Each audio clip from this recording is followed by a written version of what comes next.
The radios stayed open, yet Indigo 6 had gone quiet. Air filled the space where voices had been moments before. Ragged, uneven breaths bled into static, with the far scrape of wind pulling itself over stone. Slate 12 didn't need gunfire to feel hostile. Even motionless, the canyon leaned inward, dust settling on injured men as if it had already decided where they would end up. No one voiced it, but hope had narrowed into something risky. Inside the command tent, the fractured transmission played again. Contact, wounded, then nothing. Officers stood stiff around the map, eyes fixed on the red circle stamped over Slate 12. Someone finally said what everyone understood. No aircraft made it through that corridor. No one argued. The silence felt official. Down in the canyon, the spotter adjusted his cracked optic by habit, not belief. Then the sound came.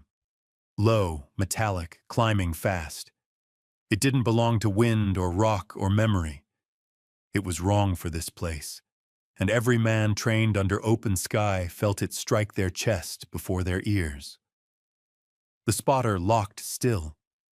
One voice, barely more than air, spoke a name he thought had been sealed in old reports and closed files. She's back. Before we continue, subscribe to Old Bill's Tales so you never miss these true stories of courage, and tell us in the comments where you're watching from today. 2 days earlier, Camp Blackwell felt like somewhere built to forget. The runway baked under a pale sun, wind carrying jet fuel and dust in equal parts. Engines arrived and departed, crews shouted and laughed, and everything moved with the practiced rhythm of a war that had learned to look normal. Lieutenant Colonel Hannah Mercer did not move with it. She sat on a dented bench near Hangar 4, shoulders set, boots firm, hands resting easy in her lap. She looked like a pilot on break, yet never crossed the painted line marking the restricted bay. Inside it, her A-10 waited beneath a worn tarp. It wasn't broken, not on paper. It simply existed in the half-life the military gives things it doesn't want to explain. The aircraft was close enough to smell, close enough to touch, yet might as well have been continents away. Mercer was early 40s, hair pulled tight from habit. Her jaw looked carved that way. Her grounding order predated most airmen on the ramp. 2 years, written cleanly, never mentioning alarms, canyon walls, or the run through Slate 12 no one discussed. It only read operational restrictions pending evaluation. The evaluation never closed. That's how rumors survived, quietly, safely, between coffee breaks and toolboxes. Some said she was unstable. Others said she chased danger like it owed her. Some claimed she couldn't release the men she saved in Slate 12, like saving them had cost more than the forms admitted. The worst version said she enjoyed it. Mercer never corrected anyone. She still arrived early each morning and sat where she could watch the tarp shift in the wind. She studied the runway like a clock, like motion itself might speak if she stared long enough. When unseen, she checked weather on a battered tablet. Not for flights. She had none. She checked them the way pilots read skies before storms, because the habit kept her level. Wind speed, visibility, pressure shifts that turned calm days into coffins inside canyons. She wore her flight gloves even walking between buildings. The leather was worn and shaped, fitted to her hands like they belonged there. A younger airman once asked why she still wore them, half joking, like a costume she refused to retire. Mercer only looked at him, calm and unreadable, and kept moving. On the ramp, 2 pilots leaned on a truck, talking loud enough to travel. They joked about cowboy runs and rogue pilots, the stories people tell when they want courage to sound like foolishness. One nodded toward Hangar 4 and smirked as if the tarp itself was a joke. Mercer stayed still. No flinch. No glare. Her silence wasn't weakness. It was control. The kind that won't waste energy on words that change nothing. The base flowed around her like she was a fixed point no one wanted to name. Then, just before midday, the air shifted. Subtle, like laughter stopping when a senior voice enters. Boot sounds changed. Footsteps tightened. A runner crossed the tarmac fast toward command. A folder clutched like it mattered. Mercer watched him leave without turning her head. She'd learned long ago that panic has a shape, and it always runs the same direction. Inside the command tent, the air felt colder than it should have. Maps were pinned along boards, and a large screen glowed with rough satellite imagery. Radio chatter stacked in the space like fog, but the loudest noise came from a short recording looping again and again. Static, breathing, a strained voice forcing calm. Indigo 6 contact, multiple sides, casualties. Then the feed cut, and the silence that followed felt like a door shutting. Colonel Thomas Calder stood at the central table, palms flat on the map, eyes locked on the marked grid. He was the kind of commander who didn't waste movement. His face showed no fear, but his jaw said he understood the weight of what he was hearing. Staff Sergeant Owen Pike replayed the transmission once more, like repetition might conjure a miracle. First Lieutenant Ryan Hale leaned over the map with a grease pencil, marking the grid again, ensuring the point was exact. His fingers paused as he drew the red circle, not because he was unsure, but because he wasn't. Slate 12. The name hung in the tent like smoke. Captain Elise Ward stood near the screen, arms folded tight, eyes shifting between intel notes and the map. She looked like someone calculating the cost of speaking truth out loud. One officer finally said what everyone carried. Quiet, sharp. No aircraft survives Slate 12. No one challenged it, not from agreement, but because arguing would pretend there was a choice. Calder's gaze lifted slowly. He didn't ask who failed. He didn't ask how it happened. He didn't ask for speeches about risk. He asked the only thing that mattered. Is Indigo still breathing? The tent froze. Hale swallowed and nodded once like it hurt.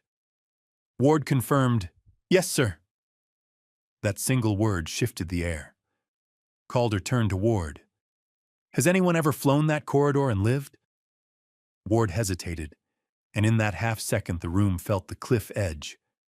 Then she spoke, careful and precise. "There's one, sir." A few heads rose, a few shoulders tightened. Hope tried to enter and was checked by fear. Ward kept her eyes on the paper, like she didn't want to carry the weight of the name. "Lieutenant Colonel Hannah Mercer," she said. "Call sign Ghost 3. She cleared Slate 12 solo 2 years ago." The name landed heavy, like metal on concrete. Some in the tent knew the story. Others knew only the rumor, but everyone understood what one pilot, one canyon, and one survival meant. Calder didn't look impressed. He looked focused. "Where is she?" he asked. A voice from the back answered, reluctant. "Camp Blackwell, sir." "Grounded," Ward added quietly. Evaluation never officially closed. Calder's eyes narrowed, not in judgment, but calculation. He didn't ask if she was stable. He didn't ask if she was liked. He didn't ask if the paperwork was clean. He asked again, as if the operation hinged on one truth. "Is Indigo still breathing?" "Yes, sir," Hale said, firmer now. Calder nodded once, like the decision had already settled. Outside near Hangar 4, a mechanic passed Mercer with a rag over his shoulder. He didn't stop.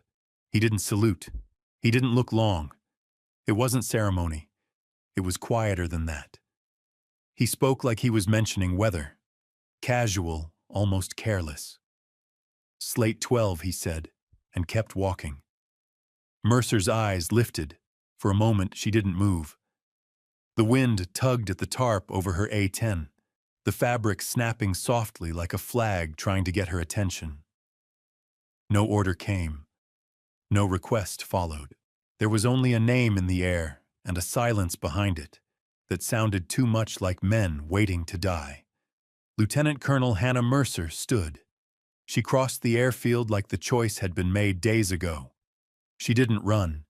She didn't scan to see who watched. She moved with the calm speed of someone who knows where the line is and chooses to cross it anyway. Her flight suit was zipped, but not perfect. The collar sat crooked. One sleeve was rolled too high, exposing pale skin at her wrist. Her hair, usually locked tight, had loosened at the edges, strands lifting in the wind like it couldn't hold her today. Ground crew noticed. Tasks paused. Tools stopped clinking. A forklift slowed without meaning to. Two airmen by a fuel cart shared a look that said everything without words. Is she really doing it? No one stepped in her way. That was the strange part. Not that a rule was breaking. Rules break daily in war. It was that people remembered something older than policy. They remembered what Slate 12 did to men. They remembered what it took to go in anyway. Mercer reached Hangar 4 and stopped at the painted boundary line. For half a second, she stared at it like it was a joke. A thin line of paint pretending to be authority. Then she crossed it. The tarp came free in one clean pull, the fabric sliding off like a curtain. Beneath it, the A-10 looked both worn and solid, a thick-bodied machine built to absorb punishment. Its skin carried quiet scars of service, scratches, dulled panel edges, the kind of wear that needed no explanation to anyone who'd flown combat. Master Sergeant Cole Danner was already there. He didn't materialize like a villain, and he didn't posture like a hero. He was a crew chief, loyal to torque specs and engine temps. He stepped forward, not to stop her, but to put truth in her path before it got worse. "Ma'am," he said low, respectful, tight. Mercer didn't slow. Danner matched her stride, eyes scanning the jet like he was reading illness in metal. "She's marginal," he said. "Fuel's short. Hydraulics are touchy. Flares aren't where they should be. And the countermeasures," he swallowed, "they're questionable." Mercer climbed the ladder one-handed, paused with boots on the rung, and looked down at him. "Can she fly?" she asked. Danner's jaw tightened. "She can take off. Landing's a conversation I don't want yet." Mercer nodded once like she'd expected no other answer. Danner kept talking because that's what good crew chiefs do, even when they know words won't change the outcome. "Diagnostics aren't green across the board," he said. "And if you go into Slate 12, you'll want every flare and system honest." Mercer's expression stayed flat. "Indigo doesn't have time for green," she said. "They have time for now." Danner looked away for half a second, the way men do when they don't want their face to betray their heart. Then he stepped aside. He didn't say yes or no. He just moved, and the mechanics behind him followed, one by one, making space for something inevitable. Mercer climbed into the cockpit. The smell hit first. Warm electronics, oil, stale air trapped in a machine unused too long. Her hands found the controls without searching. Switches clicked. Systems woke. The aircraft answered like it remembered her. On the radio, the tower controller came sharp and immediate, like he'd been waiting. "Ghost 3, state intentions. You are not cleared for taxi." Mercer didn't answer yet. She checked displays, fuel low, a warning light blinking that shouldn't be, countermeasures uncertain. She drew a slow breath, keyed the mic. taxiing. The controller's voice climbed. Negative. Lieutenant Colonel Mercer, you are grounded by directive. Hold position. Mercer released the brakes. The A-10 rolled with heavy certainty, tires humming on concrete. Ghost 3, stop taxi immediately. This is an order. She kept moving. In the command tent, the argument sparked like a match in dry grass. Someone had the tower frequency. Someone connected the dots. She's taking an aircraft without clearance, an officer said. Half disbelief, half anger. She's not authorized. Lieutenant Hale looked up from the map, eyes wide. Sir, if she's moving, she's going. Captain Ward went pale but steady, like someone watching the only answer walk toward a locked door. Colonel Calder didn't shout. He didn't slam the table. He stared at the grid like it was a person bleeding somewhere he couldn't reach. Another voice pushed louder. This becomes a court-martial. This lands on all of us. Staff Sergeant Pike replayed the last seconds of Indigo's call. Static. Breathing. Silence. Calder lifted his head slowly. Is Indigo still breathing? The question cut clean through the noise. Hale nodded. Yes, sir. Calder didn't hesitate. Then we act like it. Argue later. Right now, if a pilot's willing to fly into Slate 12, we support that mission. A few shifted. A few looked down. No one said no out loud. On the runway, Mercer lined up on center line. The controller's voice turned almost pleading. Ghost 3, you are not cleared for takeoff. Repeat, not cleared. Mercer stared ahead, hands steady on the throttles. She felt the weight of the order behind her, chains someone expected her to honor. She also felt the weight of silence inside Slate 12, and that was heavier. She pushed forward. Engines answered with a deep rising roar. The jet surged. Runway blurred. The airframe rattled as speed built. The A-10 lifted slow, then with stubborn force, wheels leaving ground like the machine had chosen her to. The controller said her name again, but it vanished under engine noise. Mercer stayed low and fast, hugging terrain, already thinking in rock walls and blind turns. Inside Slate 12, Indigo 6 was failing by inches. Senior Chief Aaron Mercer crouched behind a jagged shelf of stone, shoulder pressed into cold rock, like he could hold the canyon back by will alone. Blood ran down his neck, not fast enough to kill him, but enough to remind him time was running out. He kept his voice level because calm spreads faster than fear. Stay tight, he told them. Count your rounds. No one rushed to be a hero. Faces were gray with dust and fatigue. Ammo sat at the bottoms of pouches. Cover was fractured. Every shift drew fire from unseen angles above. Petty Officer Noah Grant, the medic, worked with hands that no longer registered pain. His gloves were slick. His knees dug into gravel. He packed gauze into a wound and held it there like will alone could keep a man from leaking out of the world. Stay with me, he said softly. Not dramatic, just desperate. Just stay with me. The wounded man's eyes fluttered, fighting to stay present. The spotter, Chief Lucas Vinn, lay behind his optic, the tripod cracked and taped together. He adjusted it anyway, not because it would fix anything, but because stopping meant admitting the canyon had won. Enemy fire chewed stone above them, chips spraying like angry insects. Mercer didn't flinch. He raised his radio and looked at it. He didn't speak. He'd already said everything. He'd already asked for help. The canyon had answered with nothing. For a moment, all that existed was breathing and wind scraping rock. This was what broke good men. Not the shooting, not the pain, but the waiting, the knowledge that somewhere outside this canyon, People were weighing risk against lives like they were equal. What would you do if you were Mercer? Keep calling into the void, wasting breath on a radio that gave only static? Or go quiet and save that breath for the last fight?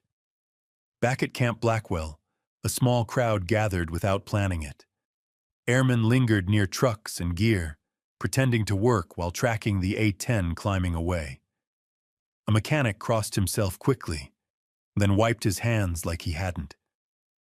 Danner stood with arms folded, jaw tight, watching the jet shrink into distance. He didn't smile. He didn't cheer. He looked like a man watching someone walk into a storm, hoping the storm still remembered fear. Inside the command tent, Calder leaned over the map again. "Get Rotary Detachment 47 ready," he said. "They go on my mark. If Ghost 3 opens that corridor, we pull Indigo out." Hale's hand hovered over the grid like it was alive. "Sir," he started quietly. "If she fails," Calder looked up. "If she fails, we keep trying," he said, "because Indigo is still breathing, far ahead, low over rock and desert." Lieutenant Colonel Hannah Mercer flew toward the one place everyone else refused to touch. Slate 12 waited, and she didn't slow. Slate 12 didn't open for her. It closed. The canyon tightened as she crossed the threshold, rock walls rising and bending like they were deciding whether to let her pass. Light sharpened first, then the air shifted, hammering the fuselage in uneven blows. Every proximity alarm lit up at once. Warnings screamed. Red lights flashed. The aircraft protested, telling her how little room remained. Mercer killed the alarms. Not arrogance, necessity. Noise steals focus, and focus was survival. She dropped lower, canyon floor blurring beneath the canopy. Ground effect kicked in. The A-10 riding compressed air that bought inches, and inches mattered. The walls weren't scenery anymore. They were presence. She felt them without looking, sensed how the canyon inhaled before turns and exhaled just enough on straightaways to let her through. Her hands moved in motions too small to see, micro-corrections on throttle and stick that kept the jet stable where logic said it shouldn't be. This wasn't textbook flying. It was memory. The A-10 lagged left just as she remembered. A tremor rippled through the stabilizer where she expected it, and she corrected before the jet complained. Ahead, the canyon twisted. Mercer didn't hesitate. She adjusted power by feel, easing through the bend with confidence born of knowing what waited beyond it. On the ground, Chief Vin felt it before he understood it. He lay behind his broken optic, cheek to the stock, trying to process movement in sky where movement didn't belong. The sound grew louder, filling the canyon with metallic pressure that made the air vibrate. The aircraft didn't fly like simulators promised. It dipped where it shouldn't. It hugged walls instead of center. It corrected before turbulence showed itself, like it already knew where air would break. Vin's breath caught. That wasn't luck. No manual taught that. He'd trained with pilots, watched air support 100 times. This was different. This was someone flying the canyon instead of fighting it. He keyed his radio, then stopped. Nothing to say yet. Above him, Mercer lined up her first run. She didn't rush. Enemy positions dotted the ridges, dug in and patient, waiting for something big and slow. She saw them as heat and angles, threats reduced to geometry. She rolled slightly, adjusted, and squeezed the trigger. The GAU-8 spoke in short, controlled bursts. Nothing flashy, nothing wasted.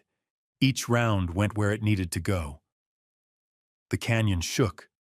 Stone erupted as ridge positions vanished before they could react. The sound thundered through Slate 12, trapped and violent.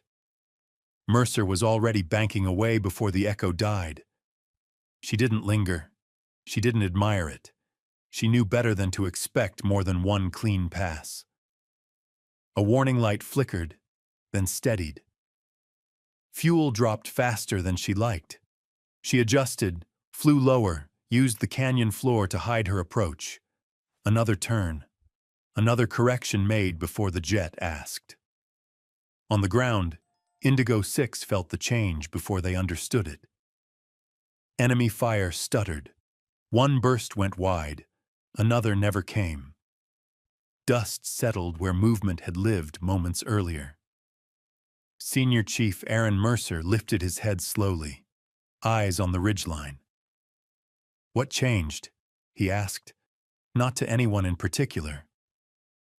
The medic froze mid-pressure, listening. Then the sound settled fully over them. Not just noise, but presence. The spotter finally spoke, his voice tight with something close to disbelief. "That's not a flyover," Vin said. "That's a clear." Above them, Mercer came around again. This pass met no resistance. The positions she expected were already quiet, erased by timing and accuracy. She fired anyway, not from need, but because certainty mattered. Short bursts, no wasted rounds, no wasted seconds. Her breathing stayed controlled. Her face stayed neutral. There were no words in the cockpit, no commentary, no announcement of who she was or what she'd done before. She didn't need to declare herself. Every movement spoke for her. In the command tent, voices rose and fell as feeds updated. "She's inside the corridor," someone said. "No one stays in there that long," another answered. Calder said nothing. He watched the map the way a man watches a heartbeat line. Back in Slate 12, Vin lowered his optics slowly. No smile, no cheer. Something older settled into his chest. This pilot wasn't guessing. She wasn't gambling. She knew this place. And for the first time since Indigo 6 had been pinned, the canyon wasn't in control. The certainty spread quietly, like warmth returning to numb fingers. No speeches, no confirmation, just the shared understanding that whoever flew above them had been here before and lived. The first warning didn't come from gunfire. It came from heat. Mercer's display flickered as she banked, sensors repainting the world in shifting gradients. She'd already marked the remaining threats to Indigo 6, already planned another pass to buy time for extraction.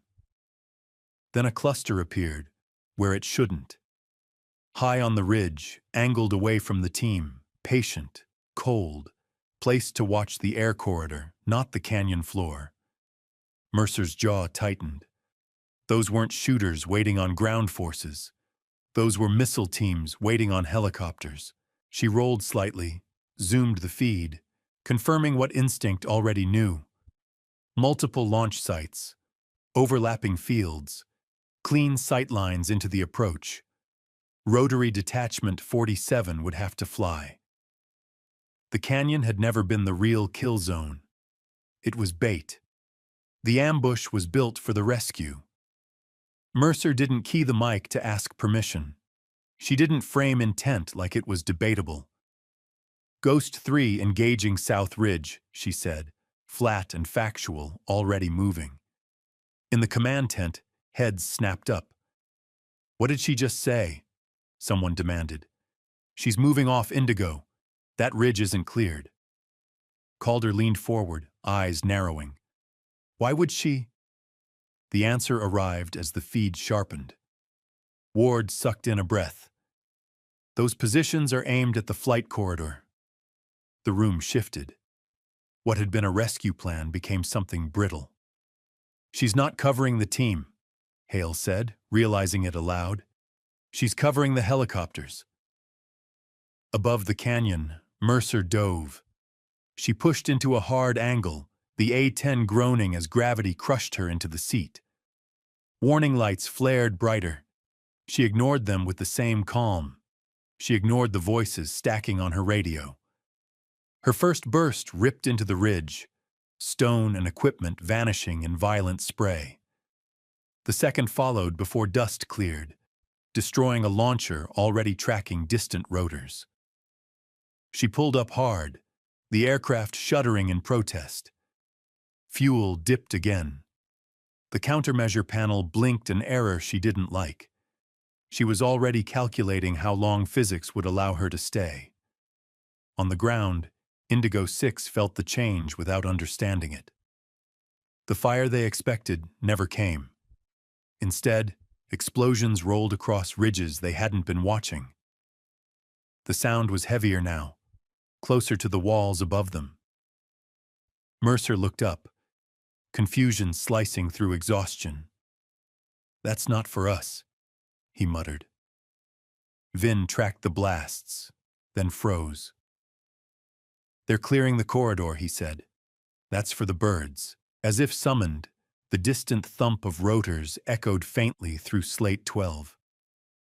Extraction was coming, and the enemy knew it. Mercer leveled just in time to see the missile launch. It streaked from a position she hadn't fully neutralized, a white-hot spear tearing free of the ridge and arcing clean into the flight path. The Seeker locked instantly, snapping toward the second Chinook holding wide beyond the canyon mouth. There was no pause, no breath, no moment where courage had to be summoned. Mercer rolled straight into its path. She didn't announce it. She didn't curse. She didn't shout a warning that would arrive too late.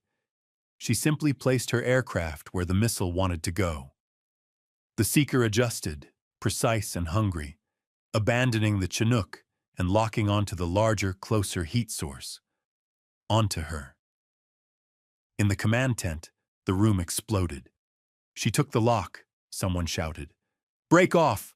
another voice yelled into an open mic. "Ghost 3, break off immediately." Mercer didn't answer. The missile closed fast, smoke slicing the canyon like a blade. Alarms flooded the cockpit. Missile warning, engine stress, countermeasures offline. The A-10 shook as she drove it lower, skimming so close the canyon floor smeared into brown and gray. She dumped flares anyway, knowing they were unreliable, knowing hope still mattered when probability didn't. The missile ignored them.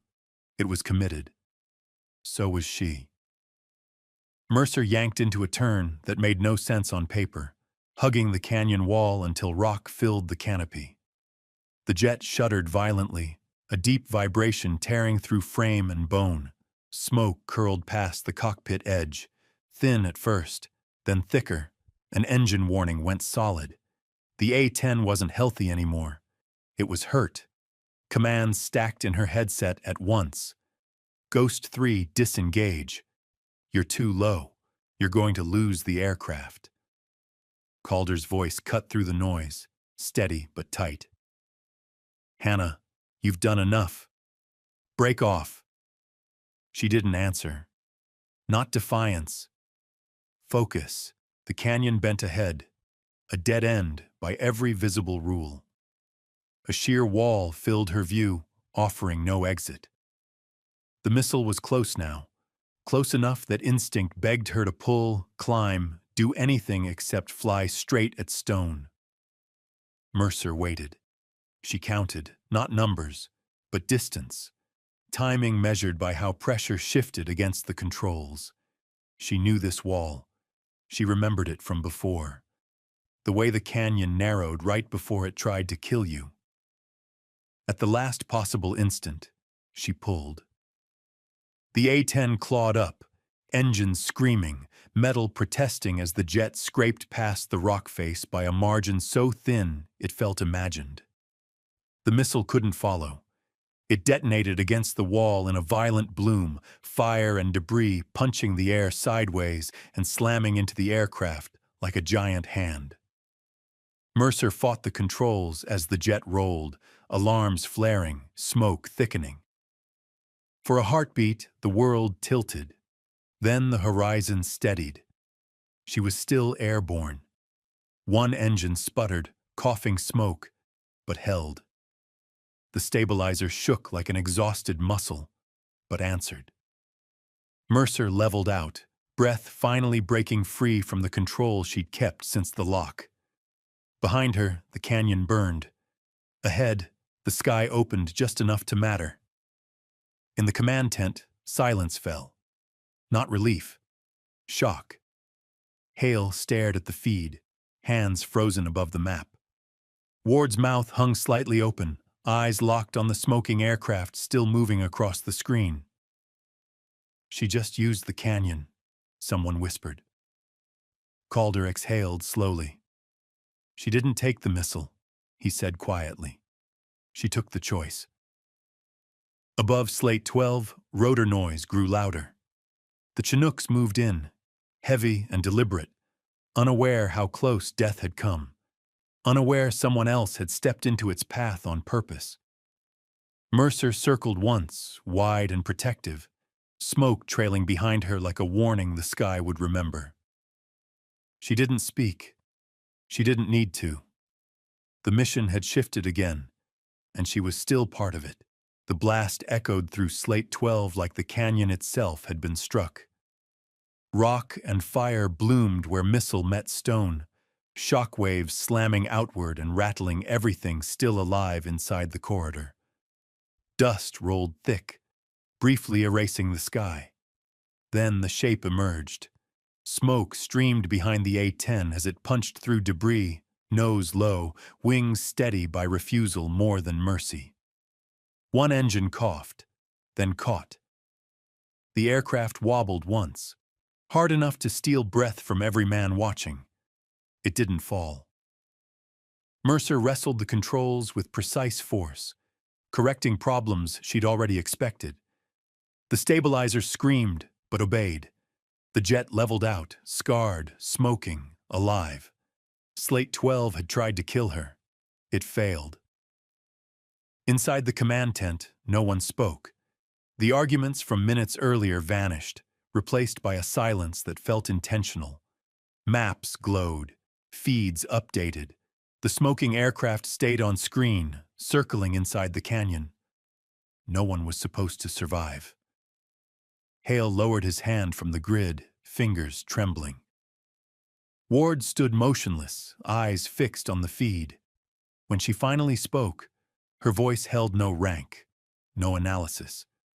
No other pilot could have done that. It wasn't praise. It wasn't awe. It was confirmation. Heads turned, but no one challenged it. What they'd seen wasn't just skill. It was familiarity so deep it looked like instinct. Mercer's name no longer lived in old reports or unfinished evaluations. It lived in the sky over Slate 12. Calder said nothing. He simply nodded once, a commander acknowledging a truth that erased every other option. On the ground, dust settled slowly. Indigo 6 stayed low, ears ringing, eyes burning, bodies pressed against cover that no longer felt as fragile. The canyon felt different now. Not safe, but quieter, like something had been pushed back. Vin lowered his optic all the way. "She's still up," he said softly, disbelief heavy in his voice. "She's still flying." Senior Chief Mercer didn't answer at first. He listened. Through static and fading echoes, a voice cut clean across the channel. Calm. Close. Close. "You have 3 minutes," Mercer said. "I'll keep the sky clean." The words landed like a hand on the shoulder. No call sign, no introduction, no explanation for what she'd just done. Mercer swallowed and keyed his mic. "Roger that," he said, voice rough but steady. "We're moving." Men who'd been braced for a last stand shifted with purpose. Wounded were lifted, weapons checked, eyes tipped up toward the thin strip of sky overhead. Above them, the smoking A-10 circled wide, guarding the canyon mouth like it belonged there. The legend didn't matter anymore. What mattered was that someone came when no one else would, and she was still there. The first Chinook emerged at the mouth of Slate 12, like it had been pulled from the dust itself, Rotors beat the air into submission, sound rolling through the canyon in heavy waves that shook loose stone from the walls. Wind flattened dust, then hurled it back up, turning the narrow floor into a blinding storm of grit and noise. Indigo 6 moved as one. No shouting. No panicked scrambling. Men rose from cover and flowed toward the landing zone with the efficiency that comes when exhaustion and training collide. Wounded were lifted with care, rifles slung or passed off, hands gripping webbing, sleeves, anything solid enough to hold. Above them, the A-10 stayed wide. Mercer flew slow, deliberate circles, low enough to intimidate, high enough to see everything that mattered. Smoke still trailed faintly from her engine, thinning with each pass, but her path never drifted. Every ridge, every shadow, every approach line lived under her attention. As the Chinook settled, enemy fire tried once more to test the canyon. It didn't last. Mercer rolled in with controlled aggression, short bursts erasing the attempt before it became a threat. The cannon's sound cut through rotor roar, decisive and final, and the canyon answered with silence.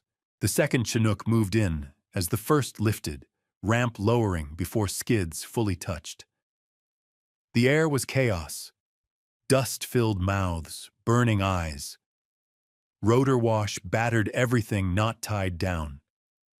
Petty Officer Grant moved with blood on his sleeves, guiding wounded aboard, calling names, counting bodies, making sure no one was left. His hands only shook when he stopped, and then only for a second. Senior Chief Mercer held the edge of the zone, rifle low, eyes scanning ridges out of habit more than fear. He looked up once, tracking the circling A-10. He didn't know her face or her past. He only knew someone had placed herself between his team and death without being asked. That was enough. When the last man was aboard and the ramp began to rise, Mercer keyed his radio. "Ghost 3, he said, voice cracking just enough to be human. "Indigo 6 is loaded." A brief pause followed. Then Mercer's voice returned, unchanged. "Copy." The Chinooks lifted together, heavy and slow, rotors carving upward through canyon air. Dust followed like smoke, clinging to frames as they climbed toward open sky. Mercer stayed until they cleared the corridor. She made one final pass along the ridgeline, eyes sharp, ensuring nothing followed, nothing tracked, nothing waited. Only then did she ease back, turning her wounded jet toward the long way home. Inside the Chinook, noise settled into a steady roar. Men slumped against bulkheads, eyes closed, heads tilted back, letting survival sink in one breath at a time. The medic finally slid down the wall, chest rising and falling like he'd just relearned how. Mercer removed his helmet slowly, resting it on his knee, and keyed the radio once more. Not because he had to, but because some words deserved to exist.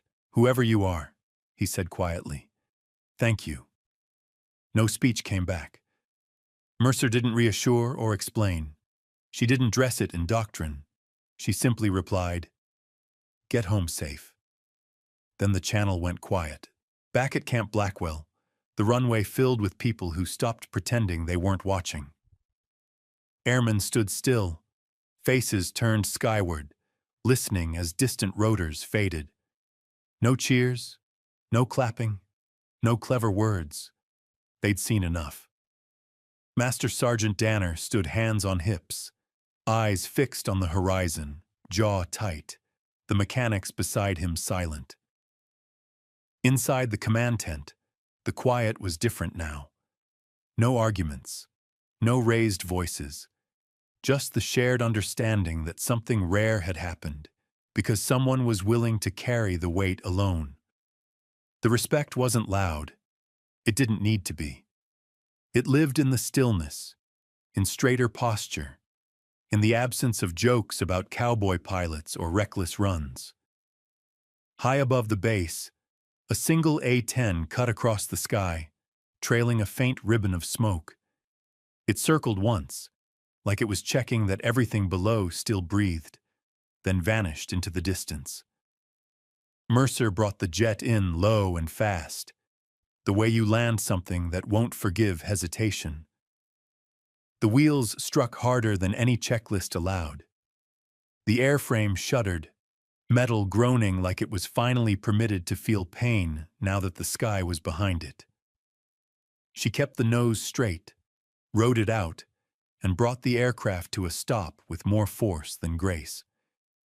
When the engines spooled down, the silence weighed heavier than the alarms ever had.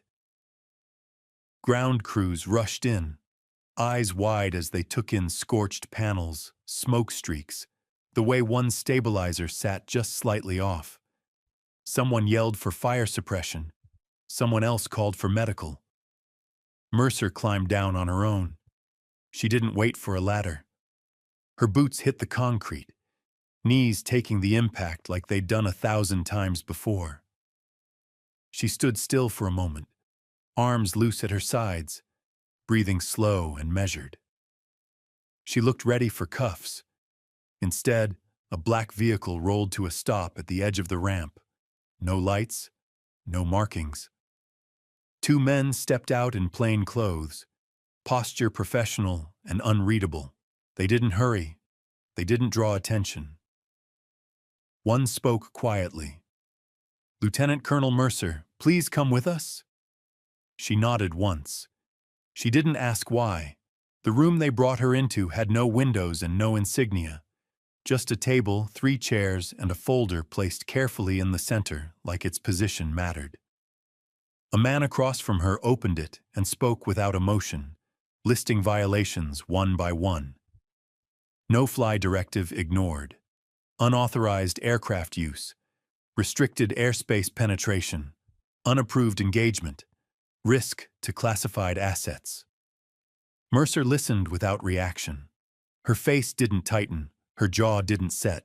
She didn't argue. She'd already accepted this part. Then the page turned.